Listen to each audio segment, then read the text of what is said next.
what the heck is going to happen to Bitcoin's price when the Federal Reserve finally cuts its interest rates. You know it's coming. It's only a question of when, not if. Is it going to pump or is it going to dump and leave us screwed, wrecked? Well, it's only a matter of time before we find out. So I need to be prepared. Ooh, thunder. Cool. The heavens are watching. Anyway, you need to be prepared. You need to be properly positioned. In this video, I'm going to take a look back at history to see what effect rate cuts have had on financial markets and whether or not we're still likely to see a recession in 2024. I know it feels like recession 2024. What the hell are you talking about, man? Well, people are still talking about it. Stick around to the end of the video if you want to find out what the Fed has planned for interest rates and what this could do to your bags. Okay? So the U.S. has been through 7 rate cut cycles over the past 50 years. On average, they have lasted 26 months. As expected, the stock market tends to do well during rate cut cycles if the economy is still in good shape.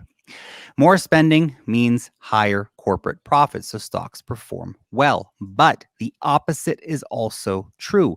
When rate cut cycles involve a recession, this is the key factor here, the stock market tends to perform badly because everything's already screwed and the rate cuts are just coming to try and stop the bleeding, basically. Whilst this is the general trend, interest rate cycles can also mean different things to different assets. Bonds, for example, bonds, they tend to outperform whilst interest rates are being cut. But stocks and real estate, they have historically outperformed over the long term. So it pays for investors to move quickly into risk assets as interest rates start getting cut to position themselves for the future gains that are probably right around the corner. Okay? Assuming we're not in a recession, rate cuts happen. Now, growth stocks particularly perform well during cycles of rate cuts. See, after struggling during the rate rises with the sharp increase of borrowing costs, they will finally find some relief when rates begin to ease because these companies can now borrow money and expand their companies more cheaply. As long as the economy and the company earnings continue to grow, stocks can remain somewhat expensive from a valuation perspective. Okay. And that can happen, keep going on for quite some time. And if inflation continues to come down from where it's been, and it has been coming down, then we could see stocks come back down to more reasonable valuations in some cases, making them more attractive, of course, to investors. Obviously, house builders stand to benefit here too, with lending becoming, again, cheaper and more accessible. People put more money in real estate goes up in price, they get the wealth effect, they go buy your dog coins, okay? The construction industry also likely to boom, sending property prices higher once again. But history can only tell us so much, can't it? According to Goldman Sachs, rate cuts usually take place 7 months after the last hike. Given that the U.S. last hiked interest rates in July 2023, it's kind of running a bit behind schedule right now, isn't it? It's this higher for longer narrative that has been feared by many investors and analysts. Anyway, the longer the U.S. goes before cutting rates, the more likely it is to slow down the economy too much. It's a problem, right? Sending the economy into recession, which means the rate cuts come during recession, we're all screwed. But before I discuss whether or not a recession could be on the cards for 2024, I want to interrupt that flow real quick to let you know about the best damn newsletter in the cryptocurrency business. It just happens to be my newsletter. It's called Wealth Mastery. I know, my newsletter, I'm biased, but it really is awesome. Our readers love it. I'm sure you will too. You see, every single week, my team and I are working hard to bring you the best, the latest, the greatest insights in the market. We talk about meme coins, altcoins, DeFi, technical analysis, deep dive reports, much, much more. I know how it is. Life's busy. You got your wife, you got the kids, you got the dog, all that kind of stuff. You want to stay ahead of the curve in crypto? This is the one you need. Check it out. You can earn 125,000 plus weekly careers and sign up for free. Use the link down below or the pinned comment on X. Thank you very much. So let's talk now about the chances of a recession happening in 2024. You see, when the Fed started increasing interest rates in 2022, the odds of a recession were pretty gosh darn unanimous at that point. In fact, technically, there already had been a recession in 2022, but we don't go by technicals anymore. We have some unelected board of officials to tell you when there's a recession or not. That's a different story for a different day. Anyway, during 2023, many analysts and economists predicted that the Fed would have to cut interest rates multiple times in 2024 to try to save the economy. Fast forward to 2024, we're still waiting. Where's the rate cuts at, Jerome? Nope, still no rate cuts in sight. Other major economies, Japan, the UK, They've been in recessions already. Germany on the brink. Okay. But the recession odds in the USA today, believe it or not, are at the lowest levels in 2 years. As of April this year, the chances of a recession in the USA is down to just 33%. That's according to Bankrate's latest quarterly economists poll. Fascinating, right? Technically, a recession is 2 consecutive quarters of negative growth to the economy. And given that we're almost halfway through the year, well, signs would have to be flashing somewhere. Where's the red?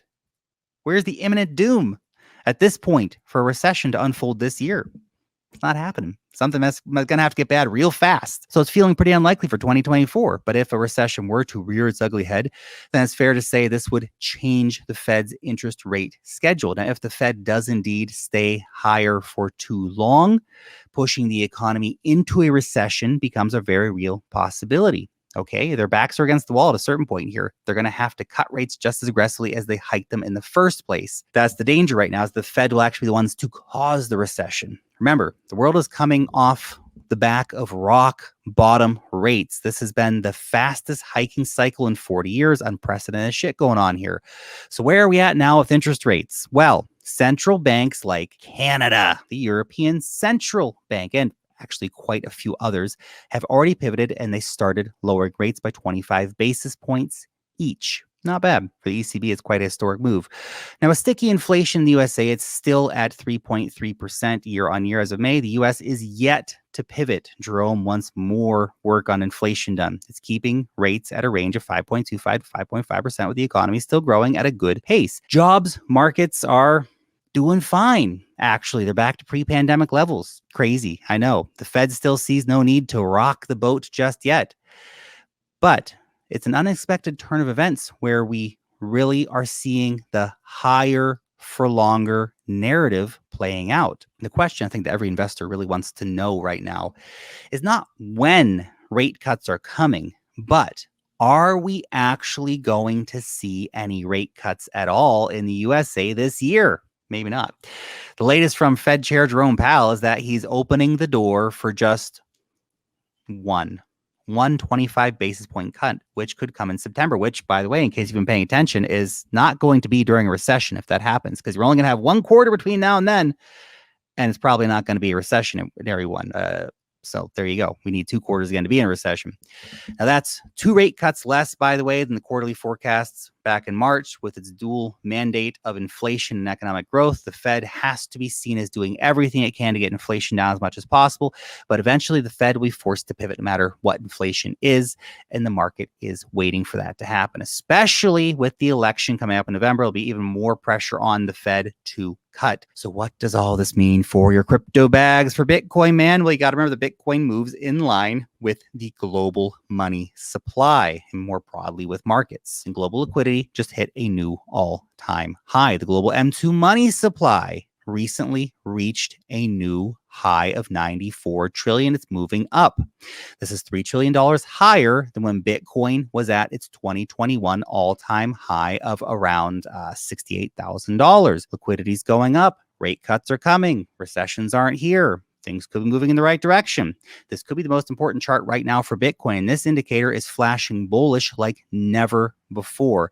You see, while the Fed isn't leading the rate cut race, and they will be forced to cut at some point, but when the Fed finally does cut its rates, it will set the example for everyone else. It's confirmation to the rest of the world that the economic conditions have fundamentally changed, and we are back, baby, to the good times, as long as the rate cuts don't happen in a recession. It'll be back to debt buying, back to lower interest rates, money flowing everywhere, dog coins going to the moon. It'll be a wild time. The goal, of course, will be to get everyone leveraged up and into more debt, as it always is. And we all know what comes next. Yeah. Anyway, when that happens, the dollar will weaken. So lower risk assets like bonds, of course, become less attractive to investors, which, of course, means that risk assets like stocks, like cryptocurrencies, they should continue to rally higher. The big melt up could be here. No matter how high those PE ratios go on AI stocks, people are going to keep aping them until they run out of money. Now, if rate cuts do come for the US, it could be the catalyst for Bitcoin's post-halving bull run rally, new all-time high prices sometime 2025. From here, Bitcoin's existing supply and demand economics could, of course, certainly get very interesting. Okay, the spot Bitcoin ETFs in the US, they gained more Bitcoin in the first week of June than the total number of new Bitcoins that were created by miners. That's 25,729 Bitcoin bought up by the ETFs, which is around 8x more than the 3,150 new Bitcoins that were mined in the same period. Think about that. That's some crazy shit, right? Remember, only 450 new Bitcoin a day are being created right now. Cryptocurrency exchange Bybit predicts that exchanges could run out of Bitcoin 9 months after the Bitcoin halving. And I don't think they're running out is a real thing. There's always going to be Bitcoin at a certain price. But if demand continues, things are going to get real crazy price-wise. The timings would place a supply shock on the calendar for around January 2025, right as the Fed's rate cuts are kicking in big time. So as to whether or not Bitcoin will pump or dump immediately after the first Fed's rate cut, well, we're just going to have to wait and find out. Markets like to overreact, let's say, around these kind of events. But as long as you remember where we are in the current crypto cycle and the broader economic cycle, you're probably going to see that all roads are pointing towards price moving up. Just as long as there isn't some kind of black swan event, obviously, can always happen. Let's hope that doesn't happen. Anyway, that's it. Thanks for watching. See you next time.